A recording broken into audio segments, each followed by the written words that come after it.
Hello, everyone, and welcome back to another episode of the Technically Human podcast. I am so excited to continue the journey on the rabbit hole that I started into 2 episodes ago about career psychology. And so I took a few of those foundational theories that I had identified before, or the foundational theorists, and looked up information about them. And one of the things that I was thinking of, and I'm horrible at history.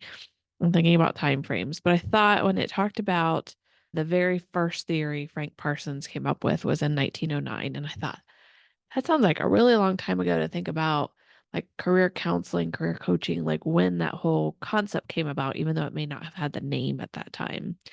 And when I started to dig more, and I even talked with my husband a little bit about this, and I was like, what was going on in the world of work, in the world in general, like especially in the US around that 1909 period, and thinking about some of the periods of management, even going back through there.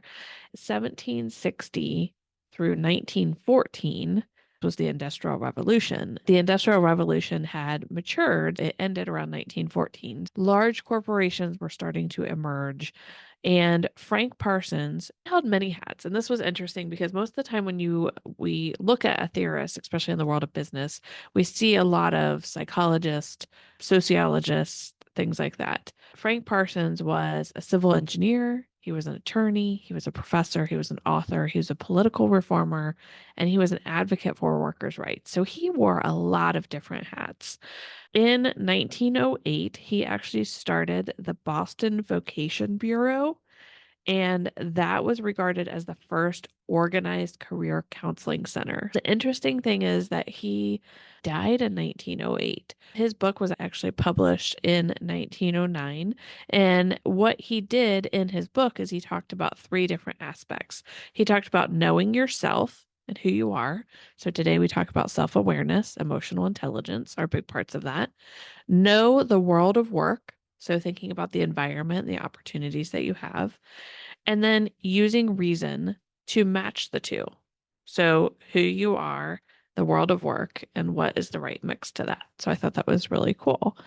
He was looking at not just trying to get people in the right career, but how do we prevent them from ending up in the wrong career? His book was actually called Choosing a Vocation, and it was often considered the birth of modern career counseling. So, Frank Parsons. So, the big question that he looked at was what career is the right fit for this person? Some of the things that Parsons assumed at that time when he was putting together this theory, he assumed that people stay in one career, which we know over time that has changed. And any of you listening, myself included, have gone through probably multiple different careers or different types of roles and things like that. He thought that careers are relatively stable. And this poor guy's probably rolling over in his grave now because they're not so stable as they probably were around that time frame. He looked at occupations not changing rapidly, which we know has since changed and shifted. And then rational thinking drives your career decisions. Sometimes it does, sometimes there's more to it than that. So, those are some aspects about Frank Parsons. So, I want to move on to look at John Holland just a little bit.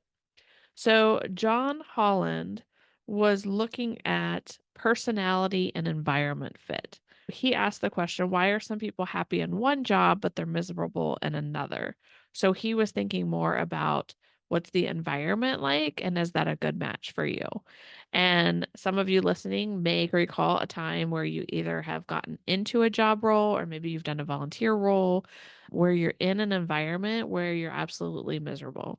Even though a lot of these personality assessments you shift and change a little bit over time, I feel like when you're first starting out in the world of work, you're so different in that personality than you are later. And so even if those personality assessments only shift a little bit, I feel like those environments are so different that you can't be in that same environment maybe that you were when you were younger. There's so many different things. And I think it's much more than personality. But Don Holland came up with the RIASEC. And there's a lot of different assessments I named on the first episode where we started to dig into this and think about the different environments that you might be a best fit in. And a lot of assessments look at those 6 categories in those areas. So John Holland was more about fit matters and not just your ability to do something. And today, when we teach management and we look at leadership, we look at bringing people in and hiring, recruiting, all of those types of pieces. We look at group fit, team fit, person fit, like all of those types of things to see, is this the right space for the person? Is there a personality environment fit? And a lot of times I've seen and I've experienced myself where I get interviewed, or I've known other people who have gotten interviewed by members of the team. And one of the reasons that happens, in addition to the hiring manager and other managers and things like that, is because you want to make sure that the team feels like they could gel with this person and that's not somebody totally different coming in that they can't adjust to. And yes, you need to also take that into consideration, but it shouldn't be your whole decision. But that gives you some ideas of, did they feel good with this person? Did they have some quirks or not think that they would fit in with the personality of the team? And that matters a lot because one person, if they're in a team and they end up being a bad apple, can spoil the bunch, right? It can really affect how the team works together or doesn't work together, if they split up and they do their own thing, and it can be really challenging. So personality environment fit is really important to be thinking about too. And there's so many assessments out there. I'm not going to spend a lot of time on that one. The last one that I wanted to touch on for this episode was Donald Super. And Donald Super was one of the foundational theorists as well. And the question that he was asking was, how does a person's career evolve over their entire lifespan? So if we think about Frank Parsons, his perspective was really, somebody is very stable in one career. They don't change a lot. They're probably going to. And if we think about it too, and I think about my dissertation, and I had the one gentleman that I interviewed, and his dad was with the post office, and we talked about loyalty. He's with the post office for all those years. And so I I get that idea with Frank Parsons that you get into a job and you're there for a very long time. You may change, but it's not going to happen quickly. It may not happen. You may just stick with what you're doing. So Donald Super is really taking a step back and looking at the continuum from when you enter the workforce until the time that you exit the workforce. How does that evolve over time? What does that look like? So he looked at careers developing across a lifespan. And Donald Super, so Frank Parsons, I mentioned his book came out in 1909. He did the Boston Vocation Bureau in 1908, the year that he also died. Donald Super was shortly after, his life. He was 1910 to 1994. So he was born in 1910. So he came quite a bit later. And he fit more of the frame of what we see a lot of theorists. He was an American psychologist and a vocational researcher. And he became really fascinated by how people change. So he basically said, we don't choose one career, we continually become.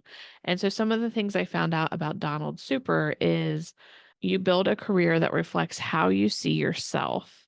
And because your self concept changes over time, your career is going to change too. Which, when I read that, I was like, oh, so true. I could totally see that. And so we even seeing shifting over time of us as individuals, us as professionals, the world of work, all of those things. A lot of this makes so much sense. So Super introduced career maturity, and he believed that successful career development required readiness to make age appropriate career decisions. So if we think about we're going to make a different decision for our career when we're 18 or 19, right? Then we may when we are 35, 40, 55 in different times of our life. And we're also going to make different career decisions based on not just our age, but thinking about where are we? What are we doing at that point in our life? So when you're entering the workforce, you may make different decisions. And this is just one example is somebody who enters early in their life, if they're not married, they don't have kids, maybe they're more willing to travel and they want to find a job that allows them to do that. So they're open to that. Somebody who's farther into their career, maybe they're married, maybe they have kids that aren't fully grown yet. They're not wanting to travel, that's going to add a lot of change to them. Somebody who's older, who is closer to retirement, that's probably not something, maybe not something that they want to do, maybe something they do. There could be those outliers. But that's just one example of something that can change how you make a career decision. There's a lot of other variables that can come into play. Researchers recognize careers aren't linear anymore, and that was much later that they found that. And that aligns really well to the example I give of I feel like there's no such thing as a career ladder anymore. It's a career jungle gym, and you can go up, down, across all of those different ways versus we're not always getting into the world of work and then looking to advance. Not everybody is looking to do that. Yes, there are some, but not everyone. So it's definitely not linear anymore, or not vertical, we would say, anymore. And he talked about career adaptability and said that includes four things. One is concern. If we are adaptable, we're thinking about our vision for the future and what do we want. And everybody is so different in that. The next one is control. Where is the responsibility? Where does that lie? And what amount of control do we have? The next one is curiosity. What ability do we have to explore and to get curious? And then the last one is confidence. What is that belief that we have and what we're doing and what the organization is doing? So, concern, control, curiosity, and confidence help us in thinking about career adaptability. And those can shift and change over time as well. He mentioned that careers unfold across developmental life stages, which makes sense really with the alignment of what I was talking about, even just the variable of travel based on what's going on in your life at the time and whether you're up for that or not. His theory was called life space, and he talked about lifespan also. And he said you can have more than one role at a time and they can influence your career decision. So, an example that was given was you can be a parent and an employee and a volunteer and other things that take time in your life. And you can still be successful in having these multiple roles. And what was interesting that I found about Donald Super was he had this career rainbow. And so, what I want you to envision is if there is let's say, this big hill, and if there's this big hill, and we have on the side is your roles in life, and then across the bottom axis is your life stages. So early on, you're probably not going to have as many roles, right? And then as you go further up this hill, you're going to acquire more roles in your life. You're going to be doing more over time. And then as you start to bend towards go over the hill, so to speak, and you get older, you're probably going to have less roles, right? You may go from parent to grandparent, and you may be closer to retirement, or maybe you're working part-time, or maybe you're retired. So those things are absolutely going to change. I liked his career rainbow, and he talked about work-life integration, and he talked about just those many roles over time and then how that shifts and changes throughout your life.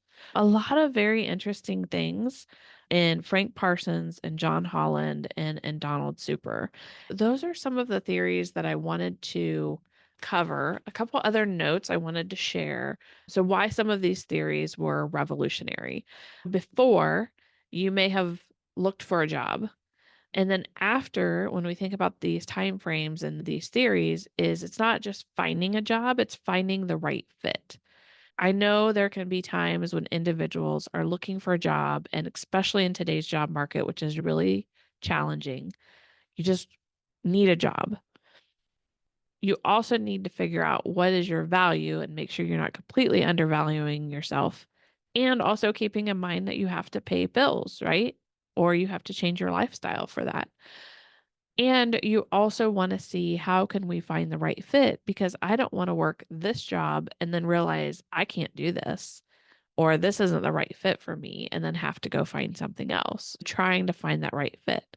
So it feels like the perfect storm when you think about all of these different pieces coming together, and it can be definitely more difficult in the job market environment that we're in today because of how challenging it is and how much there's change going on in jobs that are existing today, whether they're restructuring, whether they're reorganizing, doing any kind of layoffs, or changing the skills that are needed, and then people trying to find jobs. And the recruitment process is challenging for recruiters to even, they're getting hundreds and sometimes thousands of applications.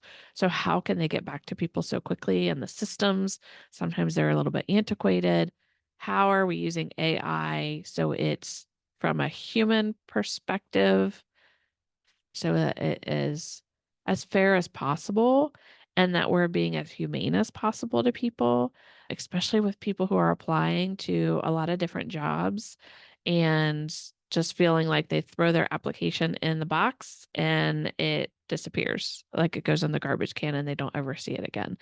And I had a client recently who applied for a job with a company, a big, huge company, and they had no job site that you could, no portal that you could go and check your application and see the status or anything. So in my mind, it was like, yeah, we can apply for this.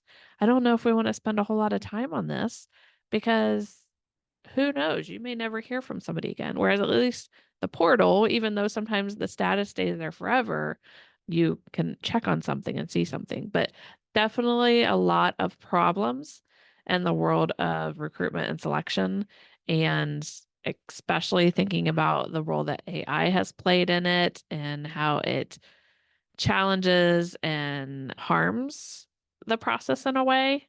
And I feel like the world of human resources is really trying to figure out right now what's the balance, what's the right balance that we use. And that can be different based on the industry, based on the type of the roles they have, based on the market. There's so many different variables that are in play there.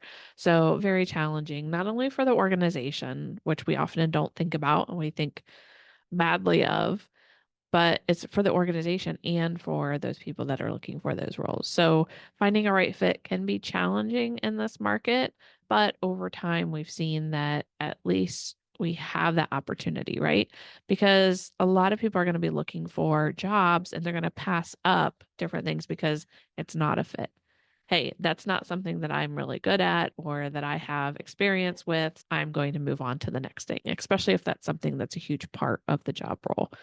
Another one is before you had one career decision and now you have the opportunity for lifelong development. So when we think about it, when we think about before you had one career decision, if we think back to, I go back to my days of when I was a kid and we got to go to Ohio Village. If any of you are in or near Ohio Village, we would go in there and we get to see the blacksmith. And I'm trying to think of some of the others. The blacksmith was like the biggest one I could think of. It was like when you grow up, if you're in a family that has a blacksmith, like your father's a blacksmith or your uncle is, then maybe you go to become an apprentice for that. And that is your one career thing. And that's what you get into. Some cultures encourage their children to become a doctor, an engineer, whatever this role. These are the available roles to you, and that's what you're going to go into.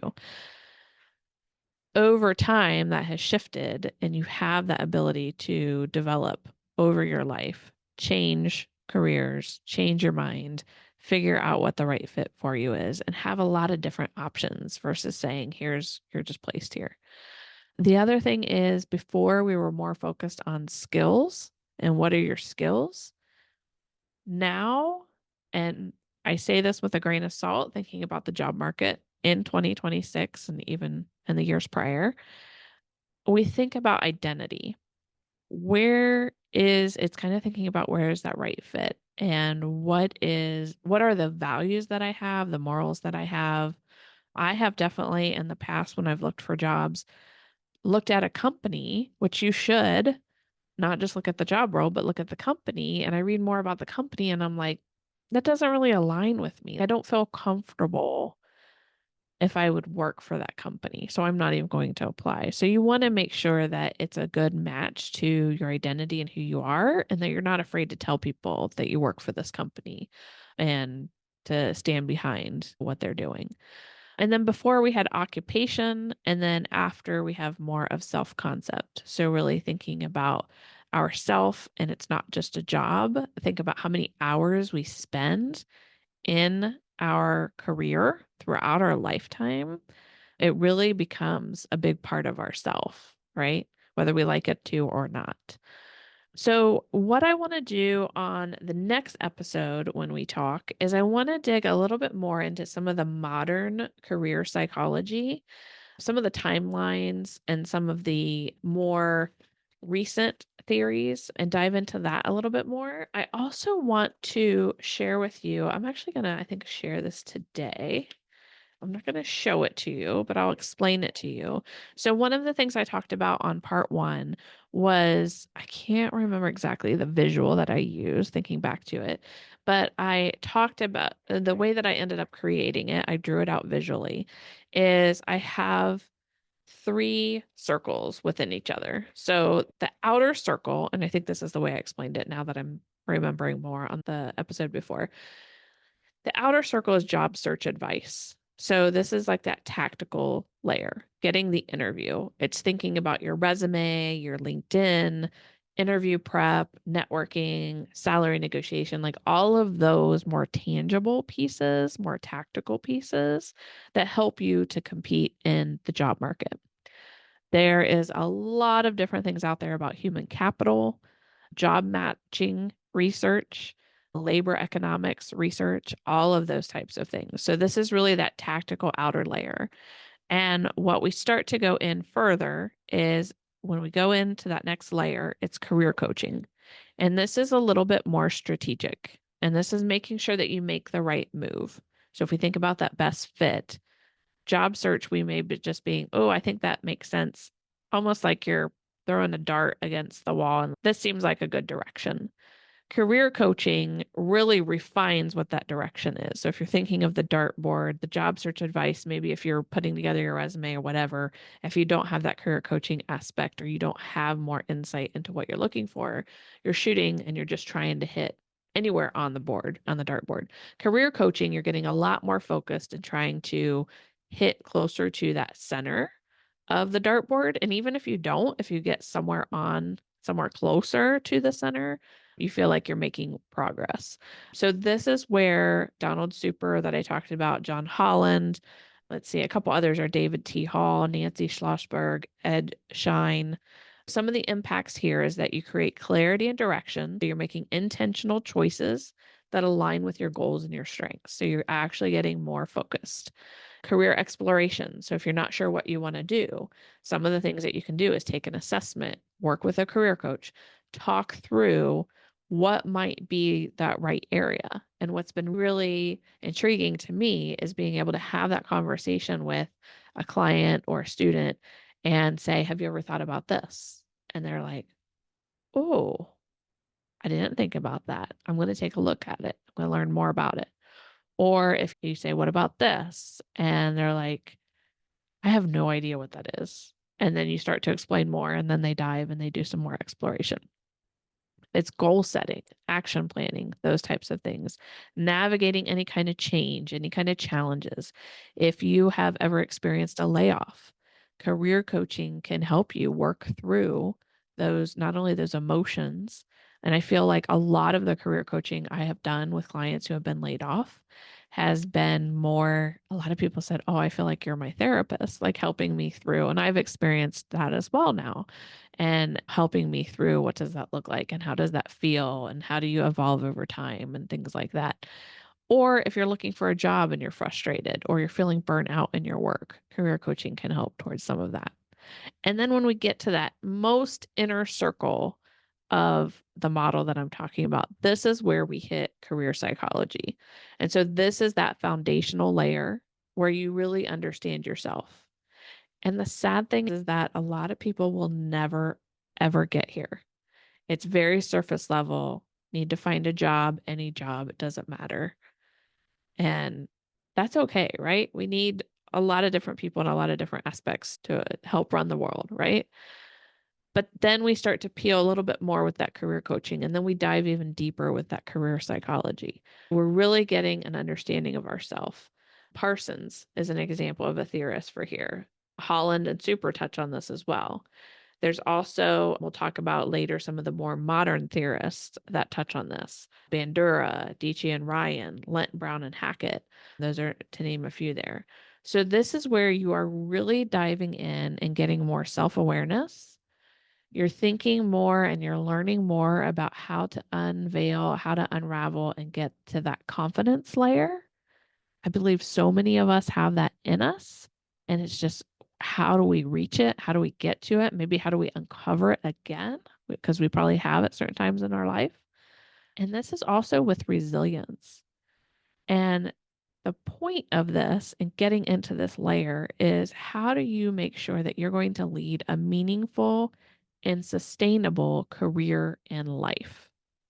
So when you look back and you have done so much work in figuring out that career path, and maybe that's changed over time and that's okay. So many of us have, right? We haven't stuck with Parsons one job role or one career. We know that the market and everything that happens is no longer stable like he initially thought. And there's no longer longevity in a lot of different roles, in a lot of different organizations or career choices. And so looking back at that, it's digging into, what is our identity? How self-aware are we? What are some things maybe we haven't uncovered yet? So in a way, this is, I believe, why I start to dig into that career psychology as part of the career coaching. We go a little deeper and they talk about that therapeutic aspect and that conversation, figuring out your values. What is important to you? Why is it important to you? How do you ensure that you're aligning your values with a company that has those similar values? What kinds of things do you look for in the job description? What kind of questions are you going to ask, whether it's to the recruiter or the hiring manager or to team members, to get more of an idea of what that culture is, to see if there's alignment there? You're allowed to do that. And somebody was surprised when I told them that. Here's some questions that I would ask the recruiter. And maybe that's not a question you would ask the hiring manager, but one question I asked a recruiter one time is, what's the perception of this team from others outside? Like, you're in HR. What's your perception of this specific team? And there's so many different questions that you can ask at different levels and at different times in the process as well. It's also building that confidence. So another client that I had, we went through some career coaching. We started to dig just a little bit deeper, and she had mentioned that she felt a lot more confident.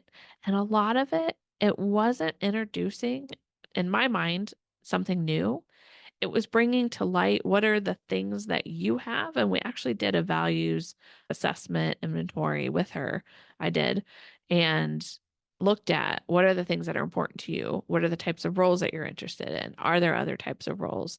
And then starting to uncover that. What are some of the things that you've done that set you apart and make you unique from other people because of these types of things? And so we dug a little bit deeper, and she had more confidence, more trust in herself and what she was able to do and how she was able to talk about herself. Some other things are being motivated, feeling like there's more meaning in what you're doing and where you're going. What are your beliefs? What are some patterns? What are some behaviors that you have? Are you always doing the same thing? Is there a reason that you do that? Is it more a protective thing? Should you shed some of that protective? Maybe it's some fear that's involved. And so, really being able to work through, what are some of those things and why might that be happening? So, as you hear more of what I'm talking about, as I hear more of what I'm talking about, can totally see this coaching transforming into more of that psychology, that therapeutic aspect. This also has to do with mindset and go back to self awareness, some of those aspects of emotional intelligence, and make sure that we are fully aware. One thing that has been so amazing to me is being able to see a client where you're talking with them, you're going through, and they have a better idea when you ended the conversation or ended the coaching sessions than when you very first started, of the direction that they want to go, or maybe there's a couple different directions, and they know who they are, they know their value, and they're not willing to undervalue themselves, and they're not willing to do something that they are no longer meant to be doing anymore, and that they're going to stand up and have that confidence and that trust that they are going in the right direction. And if they have to wait for a role to open up for that, then they're willing to do that. or they put boundaries around what that looks like. So it's really digging a lot deeper. So this career psychology can definitely happen when you get deeper and deeper into those career coaching sessions. Typically, the coaching sessions are initially more high level. Somebody might be saying, I don't know what I want to do, or I've been doing this for so long, I don't know where I want to go. And then with some of those things, you may start to bring in some of that career psychology and unravel or start to peel back the onion even more to find out what are those things and how can we move in that direction. So, with that, I'm going to wrap up this episode. I'm really excited. The next solo episode that you hear in a couple weeks, we will talk more about these modern theorists and what they're bringing to the table. Let me know what questions you have, what concerns you have. If you're interested in coaching session and you want to start to either do that base level exploration or figuring out where you want to go, or if you want to dive a little bit deeper into that psychology and bring those aspects in, and sometimes that naturally just happens in those coaching sessions, please reach out and let me know. You can visit careercompansusa.com or email me at learn@tracyshroyerphd.com. And it's TracyShroyerPhD.com. I look forward to hearing from you and would love to know how you enjoyed this episode and so far this mini series on the podcast. And I will catch you on the next episode. Thank you.